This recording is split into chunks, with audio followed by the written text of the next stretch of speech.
নমস্কার বন্ধুরা, কেমন আছেন? মৌমিদিক চ্যানেলে আপনাদের স্বাগত। আজকে আমরা কাঁঠালের সবজি বানাবো। তার জন্য এখানে আমি কাঁঠাল নিয়ে নিয়েছি। ভালো দানা হয়েছে, দেখেন কাঁঠালগুলো। আমি এখানে কাঁঠাল ছাড়িয়ে পরিষ্কার করে নিয়েছি। বোকো আর ছিলকা বাদ দিয়ে, খোসা বাদ দিয়ে ছাড়িয়ে নিয়েছি। এই কাঁঠালগুলো দেখুন, মানে এর ভেতরের যে খোসাটা, এটা একদম শক্ত হয়নি এখনও। আর যদি শক্ত থাকে সেই পর্যায়ে আপনাকে ছাড়িয়ে নিতে হবে, নাহলে খাওয়ার সময় অসুবিধা হবে। এটা ছাড়ানোর কোনো প্রয়োজন নেই, একদম নরম। এভাবে আমি কেটে নিয়েছি। আর এখানে একটা আমি আলু মিডিয়াম সাইজে ডুমো ডুমো কেটে নিয়েছি, সেটা এর সাথে একসাথে ভিজিয়ে রেখেছি। মোটামুটি এক দুবার ধোয়ার পর একে আমি একটু নুন হলুদ দিয়ে একটু ভাপিয়ে নেব সামান্য। আমি কড়াইতে কাঁঠালগুলো দিয়ে নুন হলুদ দিয়ে সামান্য 1-2 মিনিট ভাপিয়ে নেব। কাঁঠাল আমি 1-2 মিনিট ভাপিয়ে নিয়েছি। এবারে ঢাকা খুলে দিচ্ছি।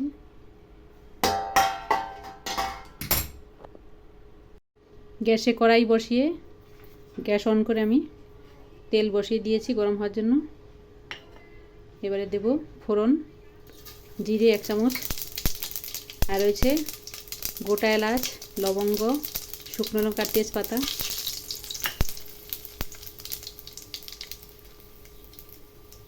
সামান্য ফুটে উঠেছে, এবারে দিচ্ছি পেঁয়াজ,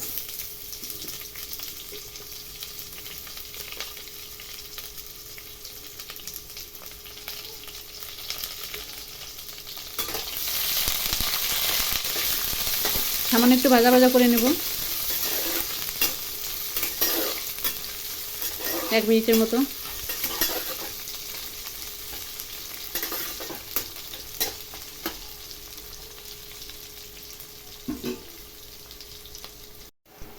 সামান্য ভাজা ভাজা হয়ে গেছে, এবারে দিচ্ছি আদা রসুন গ্রেট করা।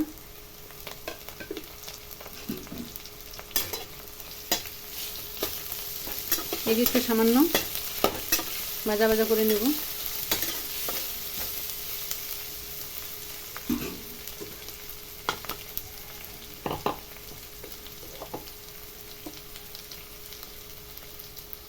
ভাজা ভাজা হয়ে গেছে, এবারে আগের থেকে ধুয়ে রাখা গোবিন্দভোগ চাল আমি এখানে 2 টেবিল চামচের মতো দিয়ে দিচ্ছি।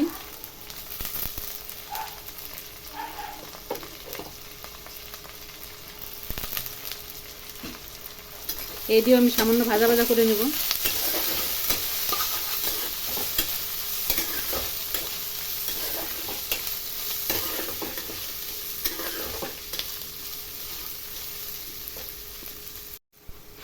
চাল দেওয়ার পরে আমি সামান্য ভাজা ভাজা করে নিয়েছি।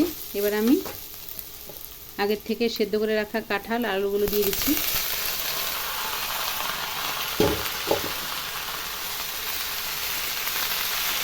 এই দিয়ে সামান্য নাড়াচাড়া করে ভেজে নিতে হবে।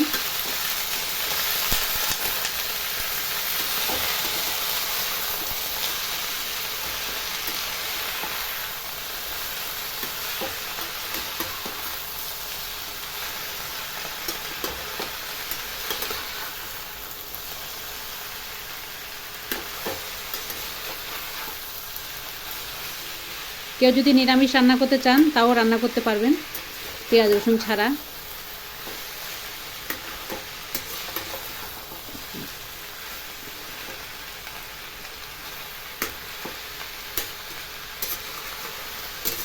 এই গোবিন্দভোগ চালটা দেওয়াতে টেস্টটা খুব ভালো হয়।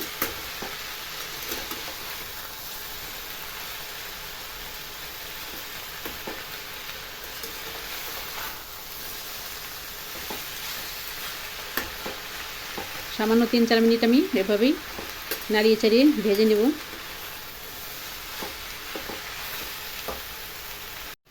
এখানে আমি 1 চামচ জিরের গুঁড়ো, 1 চামচ ধনের গুঁড়ো আর 1 চামচ লঙ্কার গুঁড়ো নিয়ে নিয়েছি।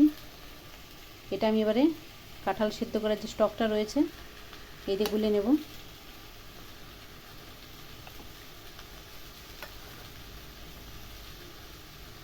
জিরা আমি একটু সামান্য টেলে নিয়েছিলাম, তারপর গুঁড়ো করেছি। জিরাটা টেলে নিলে সেন্টটা খুব ভালো আসে এই সবজিতে।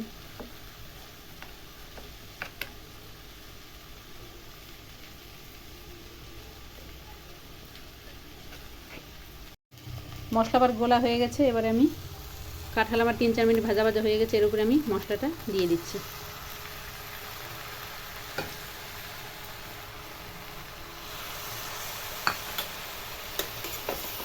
দিয়ে সামান্য এবারে আবারও 3-4 মিনিট ভালোভাবে নেড়ে চেড়ে দিতে হবে।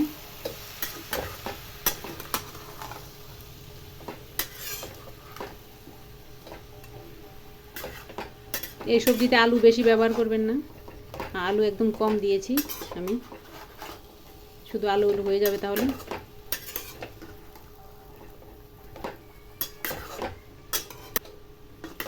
আবারও 3-4 মিনিট নেড়ে চেড়ে ভাজা করে নেব আমি।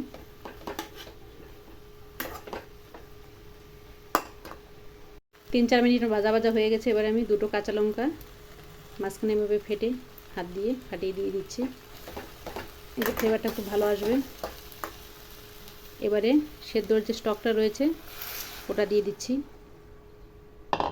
এবারে মশলার সাথে সবজিটাকে ভালোভাবে মজতে দেব। এবারে ঢাকা দিয়ে দেব।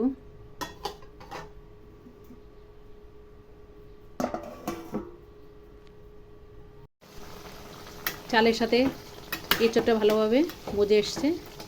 তারপর আমি 1 চামচ নুন দিয়েছি, কারণ নুনটা দিলে চালটা একটু সেদ্ধ হতে টাইম লাগে, সেজন্য নুনটা আমি পরে দিলাম। নুনটা আপনারা স্বাদ অনুযায়ী দেবেন, নুন ঝালটা। এবারে দিচ্ছি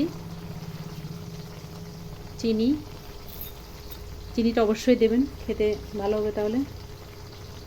আর দিচ্ছি ছোট এলাচ আর দারচিনি গুঁড়ো করা।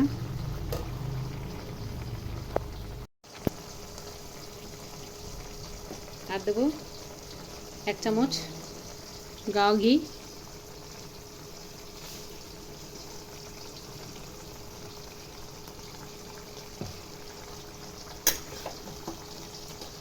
ঘিয়ের গরম মশলাটা পড়ার সাথে সাথে খুব সুন্দর একটা সেন্ট বেরিয়েছে। আর যেহেতু গোবিন্দভোগ চাল পড়েছে সেজন্য আর একটু সেন্ট হয়ে গেছে ভালো। রেসিপি আমার শেষের পথে।